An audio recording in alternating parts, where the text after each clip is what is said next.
We've lost count of heads of government, heads of state landing here in Delhi. There are going to be 20 that are showing up tonight, and of course more coming across the course of the night. And the big ticket item of the evening has been what you're seeing on your screens. That's US President Joe Biden meeting with Prime Minister Modi at the PM's residence here in Delhi. Of course, they met just a month ago in Washington. On the broadcast with us, Raymond Vickery, Senior Associate, US-India Policy Studies, CSIS. Asif Ramiz Daudi joining us on the broadcast as well as Dr. Ravi Godse and Manish Gautam. Mr. Vickery, let me start with you, sir. Since you were observing this while in office during the 1990s, here we are 30 years later. How have you seen the India-US relationship mature and change? Well, thanks very much for having me, and it's a great question. And I think it's always important to look back to where we have come from. You know, up until the 1990s, the United States and India were known as estranged democracies. That all has changed with the opening of the Indian economy, the doing away with the license Raj, the common interest in building peace and stability, particularly in the face of an aggressive China, which seems to want to take over an entire state of India, control the South China Seas, and control passage through the Indian Ocean. So it has grown exponentially. A big breakthrough came with the civil nuclear deal, which I worked on with the Coalition for Partnership with India from 2005 to 2008. And now it seems to me, with what happened in June, with tonight's bilateral meeting, that we are moving to a next stage. I think we're going to pick up on the nuclear cooperation civilly.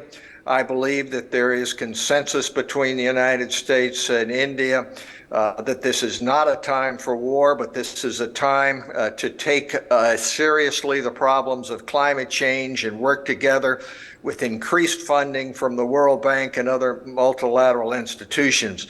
So I think we've come a long way, and I think what has brought us this way is a commonality of values. I think that Prime Minister Modi has set the tone for that with the G20 slogan of one Earth, one family, one future. And that's what the United States subscribes to. As you know, the Biden administration is all in. President Biden showed up a day early.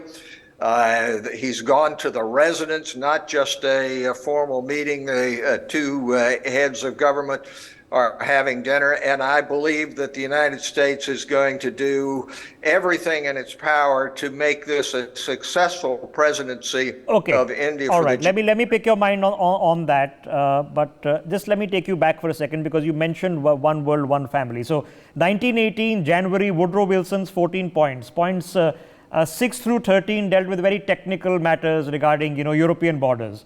But the setting up of the concepts of the freedom of navigation of the seas, barrier-free trade, and the conceptualizations of how the United States still likes to see how the world should be, through the concept of one world, one family, which we call Vasudhaiva Kutumbakam, through Vishwamitra, which is to say friends to the globe, through Sabka Saath, Sabka Vikas, everybody's development all together. Are we seeing a theology emerging of what India's rise is going to be defined by? Well, yes, I think so. I think that what is happening here is that these two great democracies are cross-pollinating. That the U.S. has contributed in terms of concepts of the rights of all people and equality, and I think that the ancient concepts of India are helping in the United States to understand that it's not just a question of might makes right, but how can we all work together to be able to build prosperity and peace in the world. So I think that India is making a huge contribution. As you know, Gandhi seeded the nonviolent movement in the United States with Martin Luther King Jr. Conversely, the United States has contributed to agricultural reform and innovation in India. So I think that that this is where we have gotten to, and I think the results are going to be shown in the G20, really regardless of what China and Russia do. Obviously, China would like to see India with what we would call egg on its face by not showing up. But that's not the way in the world is working today, and the United States have great commonality in building the world which has makes a reality of the slogan of this G20. Okay, or one world, one family. Okay, let's cut through to the onion points and the ones that are really tricky. You're saying you're pretty confident that there is a lot of support from the Biden administration to get this Delhi declaration done, something in something that everybody can agree upon. What is the things that we can agree upon? Because Ukraine is still hanging large over the summit. Well, there's no question that is, and that is not entirely in the hands of India and the United States. If you're talking about a joint statement in which there is agreement, you have to be talking about Russia and China as well. I do think that at least these countries ought to be able to give lip service, even if their actions are contrary to the concepts of the UN Charter, by claiming Arunachal Pradesh as a part of China, by claiming Ukraine as a part of Russia. It's the old 19th century imperialistic kind of thinking that if I can control territory and people, that I have made myself greater. Well, that's not the Indian concept. That's not the U.S. concept. And I think that there will be enough of a consensus, it seems to me, to show that the leadership of India has been impactful for this G20 and will lead to a handoff to Brazil and then to South Africa, bringing into this One Earth concept Africa and the global South. It's a great contribution, and I think the United States is fully supportive of that, unlike China and Russia. Okay, okay. Let me touch upon something you mentioned. Now, here we are, the better part of nearing 2 decades since the civil nuclear deal. We haven't translated it into much. Are you expecting something special to happen in the next few weeks and months, perhaps in the next few days? Yes, I am expecting that, and I devoted about 3 years of my life to getting that deal through Congress, and have been very much concerned that we have not had the fruits of it that we should. The big innovation, of course, now is small nuclear reactors, which do not raise the kind of existential insurance questions for companies like GE and Westinghouse that are involved. So I think that there is going to be a breakthrough in that regard. And I believe that while it has been a long time coming, the civil nuclear deal is going to bear even more fruit. I would point out that the civil nuclear deal has already borne fruit by having a possibility of a more extensive defense cooperation, which would never have been possible unless we were able to Okay, so let me pick up on that next, because yes, about a $200 million deal for GE in nuclear steam turbines in India is already happening. But this is a multi-billion-dollar opportunity over many decades. All nuclear plants have long-term gestation periods once you get started. On defense, the big ticket item, of course, is the engine. Now we are told drones are on the table, sir. Is that a pivotal change? Because we bought the howitzers, we bought the choppers, but when it comes into jet engines and drones, how does that change the vibe? Well, I think the GE deal is particularly indicative. The kinds of technology that go into that engine have not been shared, even with some of our closest allies. And now there is a commitment to share for not production in the United States, but joint production in India.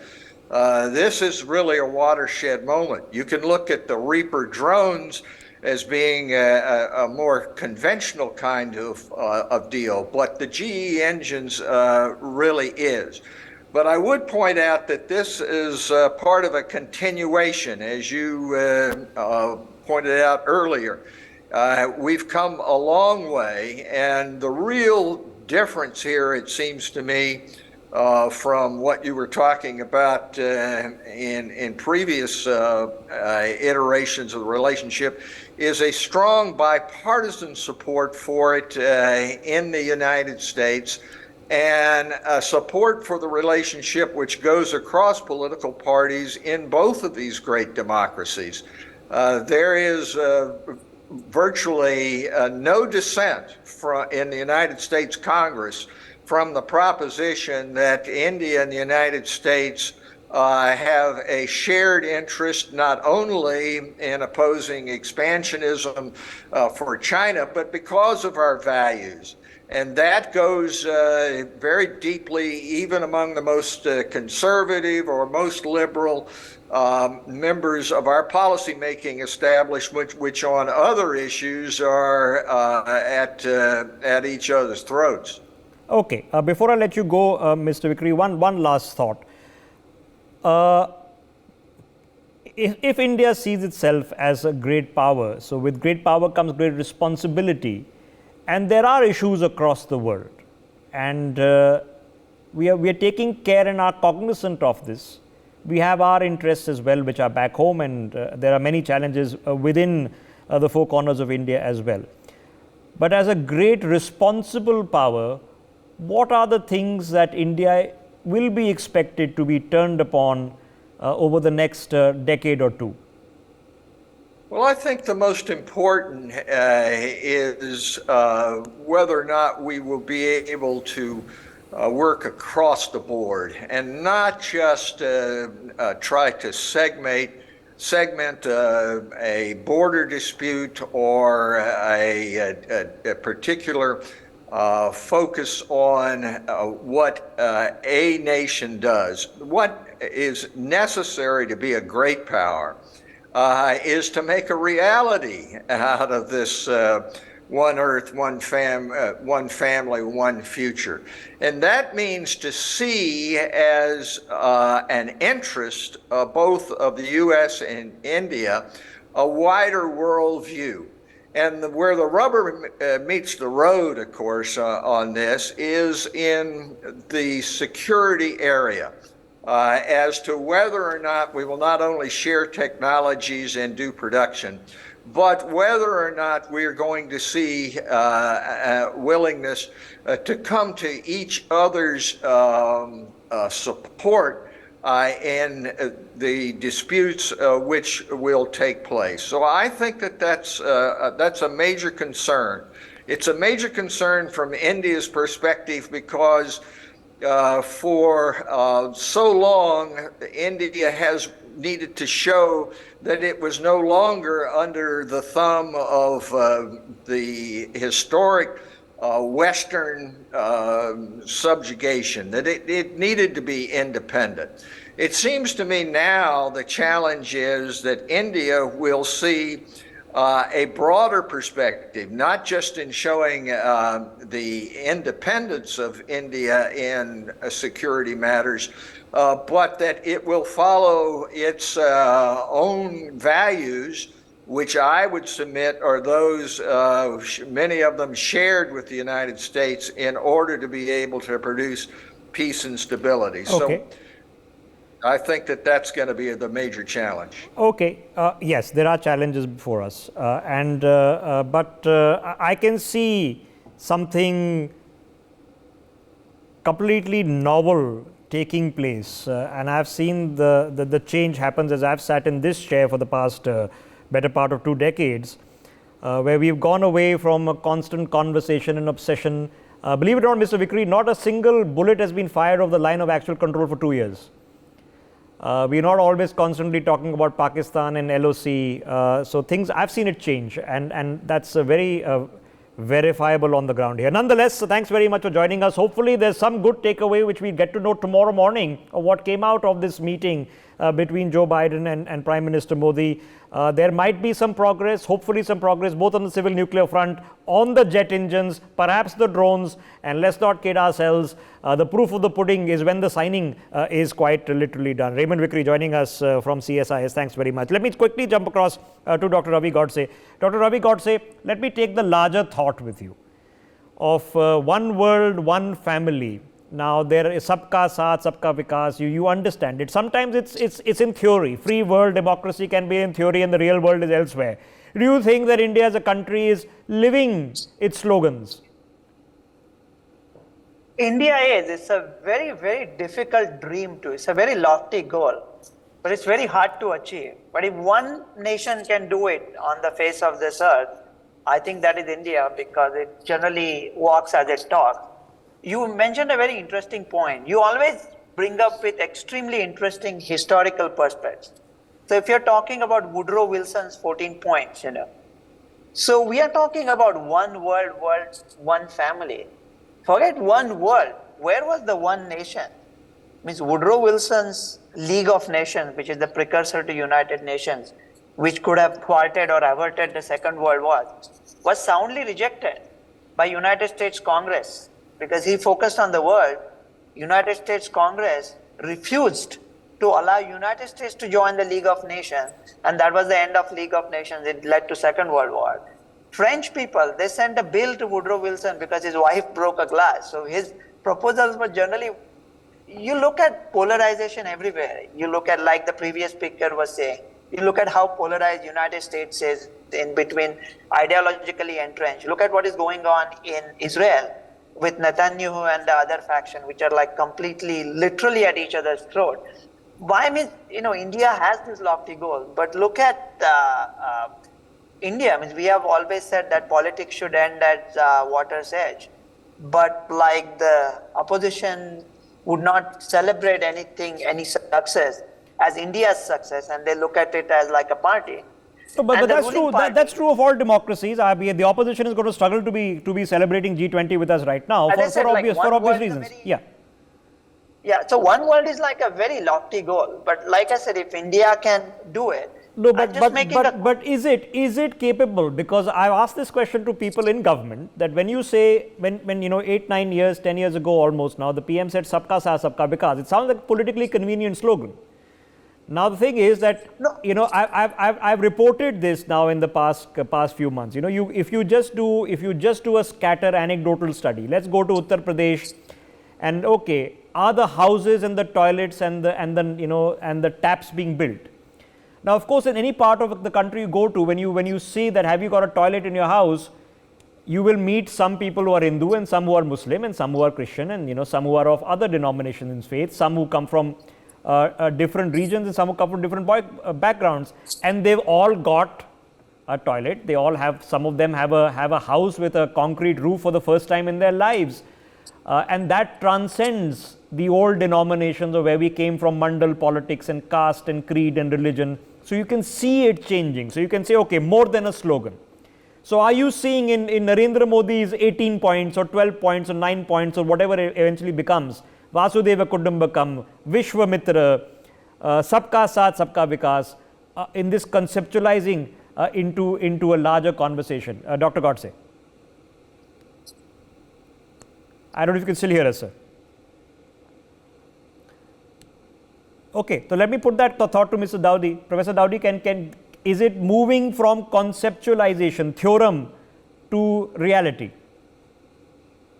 Well, Rishabh, to many, it looks like it's a theory, and of course, the entire world cannot be one family. Okay, to some extent, yes, it's convincing. But the thing is that, look at the idea, look at the concept of this, that when you talk about positivity, when you talk about connecting people, when you talk about taking initiatives, when you talk about bringing people together, when you have these ideas, when you welcome your guests, when you have these kinds of, opportunities coming to your doors, knocking your doors, and you are utilizing it at the most possible ways that you can do, as we can see the reflection of that in today's event that is taking place. That's a history being created. It's magnificent, it's historical, and what is going to happen tomorrow, we are going to witness more of this. So in a nutshell, what I have to say, that yes, this theorem is something that has the intensity of getting into reality if the entire world leaders, especially when we talk about G20. G20 is not a small grouping, it's a huge grouping. We all know, and we have been talking about that. Okay, but Professor Dawdi, so sorry to interject, but I have a follow-up question. The proof of this has to be in Kamit the hour, right? So when Kamit the hour of the COVID crisis, a decade or 2 decades ago, honestly, we would have been out there hoping that somebody shows us some charity and sends us some vaccines and sends us some kits and figures it out. It was totally different this time around. In fact, we were sending out vaccines, as many as we could. Even when not all Indians had received a vaccine, we were sending them abroad. So that was a test case of Vasudhaiva Kutumbakam. Exactly. But what's the next test case? Because a global challenge might come our way, and that's when we are tested. Is it simply to say vaccines done, that every time there's an earthquake, we send the teams a check? There might be bigger tests, bigger conflicts of interest, bigger conflicts of conscience before us.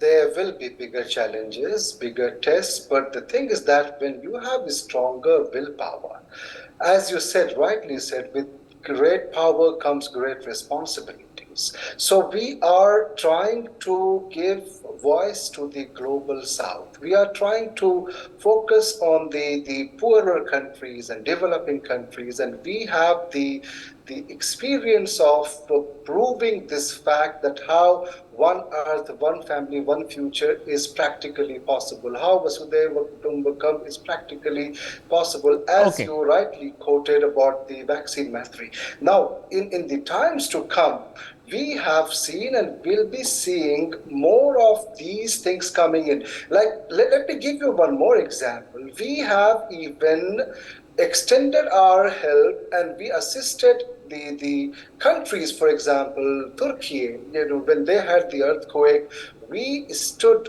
we know the differences, we know that how they had their different, opinion on. Yeah, you're putting it politely like a diplomat, but another point, even to Pakistan, Rishabh, just a few seconds. In Pakistan, we know that how are the adversaries are, working against us, and they have anti-India sentiments, and they try. Even now in this very summit, we can see a few things going on. So that was going to be my next lead question, okay? And I'm going to pick up on that thought and take it to Cleo Pascal. Cleo, I just mentioned this, and I still like to qualify as a millennial, okay? So I'm at the edge of it, okay? But I've seen during my formative parts of my career, every single day, line of control, shells fired, mortars fired, bullets fired. For 2 years, not a bullet has been fired across the LOC. For 2 whole years, it's very bizarre almost, when it's too strangely quiet. And the reality is that the Pakistani economy cannot afford to replace the mortar shells. They are facing a very active war in their western border, where Afghanistan, where the Taliban is taking over Pakistan territory as we speak. So there is a realpolitik also, which in India seems to have begun to understood. We don't talk about them, we don't speak about them, and we leave them to their own devices as we move on with the rest of the world. So both in theosophy and reality, rooted in reality of what actually works on the ground, there's something different afoot here. Yes, and I would also think that the incredible efforts, intelligence, analysis dedication and sacrifice of the Indian security personnel in that area is also paying off. You know, it may seem very calm on the surface, but I'm sure that there's a lot going on underneath the surface to keep the people of India in that region as safe as possible. So while Pakistan is doing whatever Pakistan is doing or not doing, and its neighbors are doing what they're not doing, I know that there are very dedicated people within India who are just quietly doing their job as they have been for a very long time, and have been doing successfully in many other cases as well. Okay, so Cleo, then is that a conflict? Do we balance that the world can be a very difficult and nasty place sometimes, and it might not just be open to all tourism and saying, you know, we're all brothers and sisters of the world, should come together. Do we balance it? Do we embrace it? I have a conflict. I don't know how exactly to look at it. What do you suggest? So there's this kind of odd thing about this the world is one family things. Families are hard. You know, you always have a cousin who did something you'd prefer they wouldn't do, a brother who's taken something out of your room you wish he'd give back. You know, you have a fight with your sister. Family is not like a light, easy term. It takes a lot of work, but what it does do is it says, I have a long-term commitment to making it work. We're going to have these ups and downs. We're going to have these screaming matches. We're going to fight. That's what families do. But we want to work through this together. And the interesting thing about using the family as an image, when you truly understand the complexities of what family is there's one country on the planet that has destroyed the family very deliberately, and that's China through the one-child policy. It's a country that has eviscerated the thing that makes you human from its society. So it does not know, the young Chinese, the millennials, people of your age, have no brothers and sisters. They haven't had to work through that conflict within the household. They don't know how to do family. Okay. So if Okay, I think you put it well. This should be part of the Delhi Declaration. One world, one family, but you know families are complicated. All right, let me get Manish into this conversation quickly. Manish, okay, so it's a year-long exercise. All right, 12,500 delegates have come and traveled in 200 major events, I think covering 60 cities. And here we are, and it's just not the G20. There are lots of observer nations and invited nations who are all here. A grand gala exercise, fantastic. But what are we looking here to achieve? Is this our arrival party? Is this the prom? What's happening here? Manish, if you can hear us. Yes, so Rishabh, first thing what I would like to share with you, that till now we have done a fantastic job, and we have been able to steer this whole event where there is more cooperation and where there is more consensus. But actually, when the summit will... Okay. Okay. Yeah, Manish, can you still hear us? Because unfortunately, perhaps the connection is not the most stable. Okay. All right. I'm just going to interrupt you, Manish, while we sort out that connection. Here is the joint statement that has just been released from the briefing room at the White House from the bilateral meeting between Narendra Modi and US President Joe Biden. Prime Minister Narendra Modi welcomed US President Joe Biden to India today, reaffirming the close and enduring partnership between India and the United States. The leaders expressed their appreciation for the substantial progress underway to implement the groundbreaking achievements of Prime Minister Modi's historic visit to Washington. The leaders called on their governments to continue the work of transforming the India-US strategic partnership across all dimensions of our multifaceted global agenda based on trust and mutual understanding. They emphasized that the shared values of freedom, democracy, human rights, inclusion, pluralism, and equal opportunities for all citizens are critical to the success our countries enjoy, and that these values strengthen our relationship. They have welcomed, and this is a continuation of the statement, and this has come from the Indian side of what has happened, and this is source-based. They welcomed the completion of the congressional notification process on the commencement of negotiations for a commercial agreement between GE Aerospace and Hindustan Aeronautics Limited to manufacture the GE F414 jet engine in India. So they've discussed that. It goes on that President Biden has lauded India's G20 presidency for further demonstrating how the G20 as a forum is delivering important outcomes. So of course, G20 as an exercise that was born out of the 2008 crisis. Thumbs up for India's organization in the past 1 year, and giving it a lot of importance. It wasn't a sideshow in India by any measure. And the big takeaway seems to be a little bit of a push. This is the official public statement, so you can imagine that internally they've decided that they want to go ahead with this at a rapid pace. Cleo, India manufactures the airframes. We can now do the avionics. We are getting better at the material science, but we don't have a jet engine. We're going to get an American one, but it's going to be at least partially constructed in India. Is that a big ticket? Is it a small deal? Is it an okay thing? How do we measure this? It's great. It's a start. It's part of many things that have to happen over a long time frame in many other sectors. It would be, India definitely can do it on its own. It would be interesting to know how many Indian origin people worked on developing those engines in the first place in the U.S. And building up that Indian capacity to the point where all that Indian talent wants to stay in India and can stay in India and develop it domestically is, I think, ultimately the goal. That's foundational. So every bit helps. This is not just an engine, it's the development of a trust relationship, of a new way of interacting economically. It's all promising. We need it to move faster. But it's moving in the right direction at least. Okay, all right. It's a 29 paragraph joint statement. Somebody already had it written, and I'm going to have to take this point by point, because as I'm reading it, some parts are significant. I'm going to skip over the UN reform because we know nothing of that is going to happen. Emphasis on a Quad. So Quad is point number 4. And with specific initiatives in the Quad, including the Indo-Pacific Oceans Initiative pillar on trade, connectivity and maritime transport.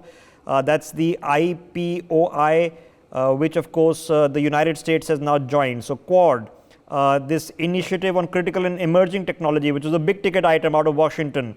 Midterm review is going to take place this month of this. Okay, so that's an interesting development. Biden congratulates India on ISRO and Chandrayaan, and as well as the solar mission. Very good. Semiconductors, another big ticket item. 6G alliance.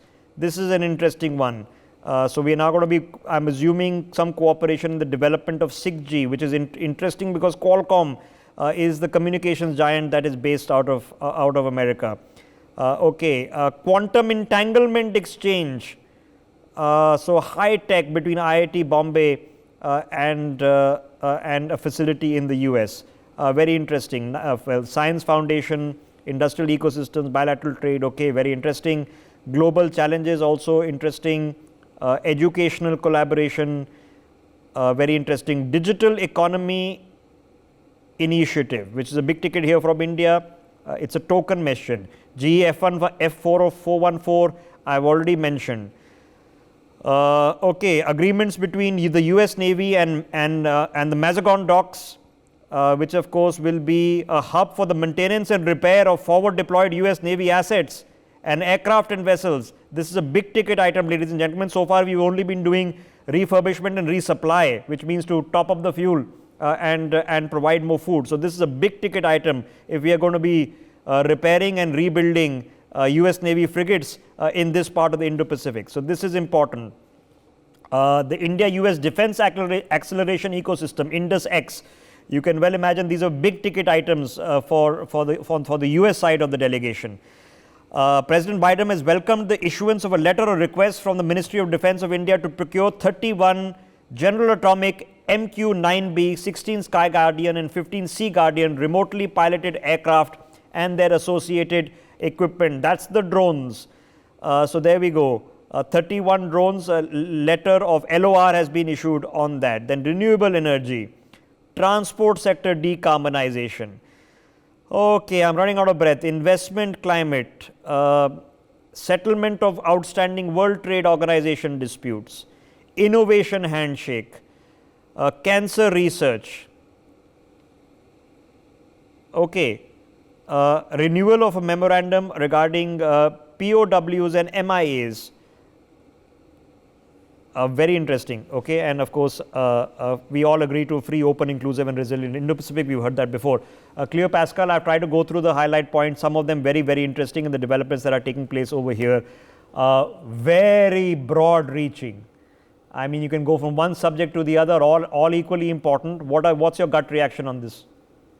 So I take back everything I said 5 minutes ago about it not moving fast enough. If some of these things come into play, then this really is a big deal. And as you highlighted, the issue of being able to repair U.S. ships, that is a big gap in U.S. capability at the moment that's been identified by the Navy. Currently, they had a case recently where a submarine hit a seamount and not far off the South China Sea area and had to go all the way back to mainland U.S. to get repaired. So if this sort of thing does come into play in a serious way, first of all, again, a sign of trust, interoperability, but it increases the ability of the U.S. to be able to stay at sea for much longer periods of time, which, given what's going on in the area, okay, would be very. So let's call it so let's call it that is base building in terms of the Indo-Pacific, and you said longer deployment means that they don't have to head back to home base, not only for resupply but for repair, which means that we'll have to stock the spare parts, which means perhaps we'll have to have U.S. engineers on the ground, naval engineers on the ground, perhaps permanently in rotation to be able to do this work in a cohesive fashion. So we don't know exactly what the detail of that. We probably never will know the exact detail of that, but it's very significant that this has been mentioned. Okay, the 31 drones, 16 Sky Guardian, 15 Sea Guardian, so sea and sky drones. It's a big ticket item. These are primarily not attack drones, intelligence, surveillance, and reconnaissance. Cleo. Yeah, so this is the sort of surveillance equipment that you really need, both on land in the case of the Himalayan border situation, but also in terms of the increasing activity that you're seeing coming out of these Chinese kind of soft bases. What you're seeing developing in Cambodia, what's going on obviously in Pakistan, that sort of location. And if you're getting the equipment, and you've already signed, as you know, all of those deals like Becca and things like that. The increasing sharing of real-time data is going to help all sides to know what malign activity is happening across the region on sea and on land. Okay. There is a bit of a sticking point on the civil nuclear cooperation, which we were just discussing, and they're saying that we need to go ahead like-minded partners, which means we haven't agreed on the small modular reactors, which means that there is a bit of negotiation still going on there, Cleo Pascal, and I'm assuming it's a technology sharing negotiation. Yeah, I would assume. I mean, these are also very big money items that involve different special interests. So I don't know at this stage. I'm hearing it for the first time from you, so that there is specificity on because the drone agreement is very specific. So once you know the specifics, you know that some progress has been made. As soon as the language becomes vague, you know there's some sticking point, which of course we are not aware of. Okay, let me quickly get Dr. Godse back into this conversation. Dr. Godse, a whole host of things from shipbuilding to ship repair to nuclear to semiconductors to quad to cancer research to renewable energy. We are seeing a breadth of a conversation that perhaps is far larger than ever before. And I'm not seeing this conversation other than in terms of tokenism getting stuck on Ukraine or something else. Absolutely. Let me speak broadly here. It's very good that India can repair the ships because the US ships don't need to return to mainland. US has a very good, well-supplied base in Diego Garcia in the Indian Ocean. So they could do it. But, broadly speaking I think Vasudhaiva Kutumbam could be nice. But I think the first line is wrong, which says, Ayam Nijaha Paroveti Ganana Laguchetasam. Means small-minded people say, this is mine, this is yours. Actually, that is right. President Franklin Roosevelt of United States used to say, Good fences make good neighbors. So if we have a sense of what is mine and what is yours, if the lines are clear, it would be great. We cannot see the whole world together unless it is Pakistan, North Korea, China, or Russia. So when they are talking, and you hit it on the head, other overall rest of the world, they just keep talk and talk and talk and nothing happens. And this is, we are seeing literally in concrete.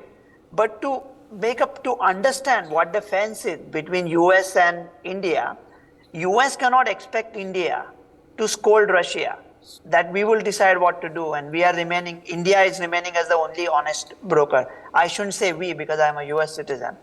And the fence for US would be that we will probably get to manufacture some parts of the jet engine, but we may not get the entire technology. We may not get the nuclear reactors, because we have to also worry about the nuclear waste, where it is going to go. If you look at Fukushima and what Japan was doing in the China so which Sea. is why, as we were discussing at the very beginning of this telecast, is the focus is on these small modular reactors, where in case of something going wrong, it's minuscule, but you can scale up. So if you connect a lot of them together, you have a multi-megawatt facility. Less of them is a smaller facility. Okay, there's one favorite ticket item of mine, which I'm going to take up with all three of my guests, semiconductors, and which has a direct bearing on the development of 6G. Ladies and gentlemen, India is a recipient of telecommunications technology, of which we are now the cheapest proponents in the world. We have learned a bitter lesson from the development of 5G. One of the main players in the world was Huawei. We've learned, all of us, a bitter lesson on that. So when it comes to semiconductors, Dr. Godse, it's a very strange thing, because they're still manufactured. High-tech facilities are still dependent on Taiwan. And Qualcomm, of course, is the main communication chip manufacturer based out of the US. Now, the US has a multi-billion-dollar semiconductors revival plan. They don't want to be dependent on anyone for semiconductors. Neither do we. So there's almost too much money floating around. We have a $10 billion PLI pending. The Americans are pumping in $30 billion. So it's a difficult one. But how do we now reboom on semiconductors, which has been a cornered market by China? Because we can build millions of semiconductors, but to build them, we are going to need the minerals. And they are like currently monopolized by China. So many of the supplies in China. Luckily, India found some in Kashmir. We don't know, Western Africa is not really looked at. So we have to look to the future. We can build the semiconductor, but whether we are going to get the reliable supply of the raw material that is needed to build the semiconductor. That's why I think PM Modi was talking about if country has a resource, it should not considered as like their own, but they should look at it as a stewardship.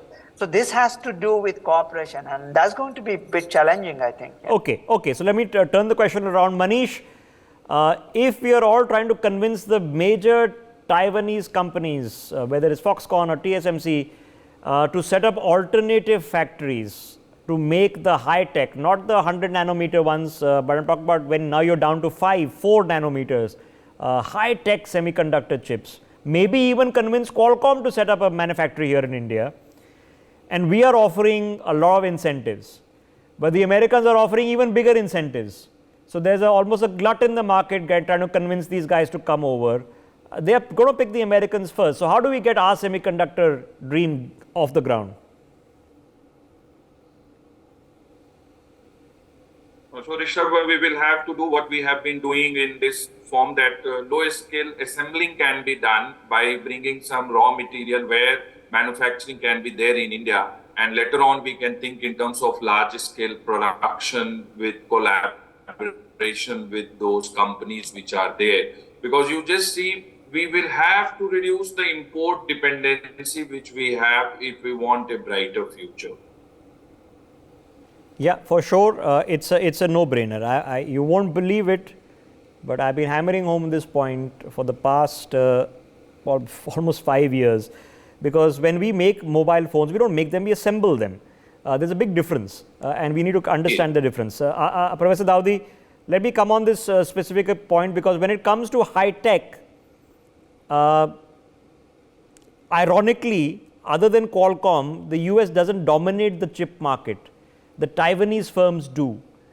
and both of us want to break away from the supply chain problems that China can potentially create there for us. We want them to make here in India. Foxconn has started, but the big semiconductor manufacturer, you know the talks are going on in Maharashtra, you know the talks are going on in Goa, the talks are going on for Tamil Nadu, but it hasn't translated into ground laying. Now this is crucially important for national security. How do we together work on this and get it going? Before I ask you about 6G, sir. Well, Rishabh, that's a good question. There are talks going around, and we have to be hopeful.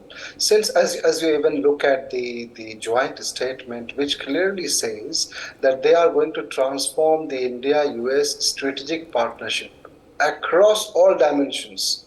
And it has the multifaceted global agenda, and this is one of them. So when we had already started working on this, and we have to reduce the dependency on, let's say, China, and we take it from Taiwan, as you said. So together, if they work on something, because it started long back, it's not done in a day. I mean, we can't do it instantly or immediately. It needs proper planning, and it started in the past. And it's a kind of culmination. Now, we know what happened in June 2023, when our Prime Minister was the state guest there. And many things, in fact, took a different shape that time only. And here, when they are having another bilateral today, and they just released the joint statement, I am very positive about these things. You know, when we talk about Ukraine and Russia war, other things, and these, I mean, keep these things away. At least when we talk about positive things, I think there are many transformation. You can see urgency on certain things because it's coming down to specifics now. If you had a meeting in June and you're already holding a review in September, which means you're urgently moving forward on things. Okay, so you can, if you read a joint statement, and I leave it as a thumb rule because joint statement is public information. You can read it both from the MEA as well as from the White House press room. Where the language is specific, you're seeing urgent action, measurable action taking place. Where the language is vague, that's the hopeful action which is still stuck somewhere. I'll take a last thought with Cleo Pascal.